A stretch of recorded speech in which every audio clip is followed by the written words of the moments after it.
చూడండి, ఈ పాట్ అనేది మనం కట్ చేస్తాం కదా, ఇలా కట్ చేసుకునేటప్పుడు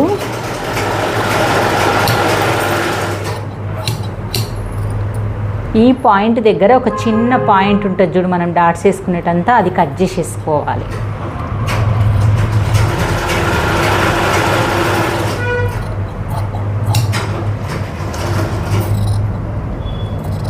ఇది ఇది ఇలా వస్తుంది కదా, ఇది వచ్చేసి ఇలా షేప్ వచ్చి ఇలాగా అంటే మనకి ఈ పీస్ అనేది తీసేయాలి.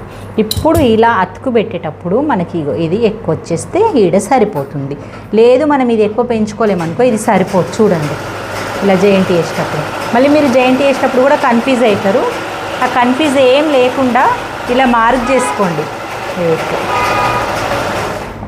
ఇక్కడ మన పాయింట్ కదా, ఇక్కడ కూడా మన పాయింట్, ఈ పాయింట్ వైజ్గా డ్రా చేసుకోండి.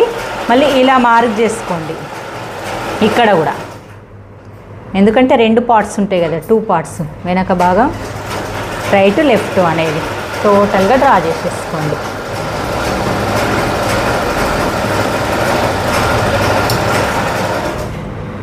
చూడండి ఫ్రెండ్స్, ప్రిన్స్ కట్టు నేను ముందు వీడియోలో మీకు క్లారిటీగా ఎంతెంత పెట్టుకోవాలి ఎలాగని చూపించాను. మనం ఇక్కడ ఏం బేసిక్లో మనం తప్పు చేస్తాము, ఇలా అయిపోయిన తర్వాత మనకు ఈ బేస్ సరిపోతుందా లేదా చూసుకోండి. ఇంత మీరు ఇది పెంచుకోకపోతే మనకి ఈ బేస్ సరిపోకుండే. ఇప్పుడు మనం బ్యాక్ పార్ట్ తీసుకొని మనకి ఇది సరిపోతుందా లేదా కూడా చెక్ చేసుకోవచ్చు ఈజీగా. ఇదిగోండి కరెక్ట్ వచ్చేసింది.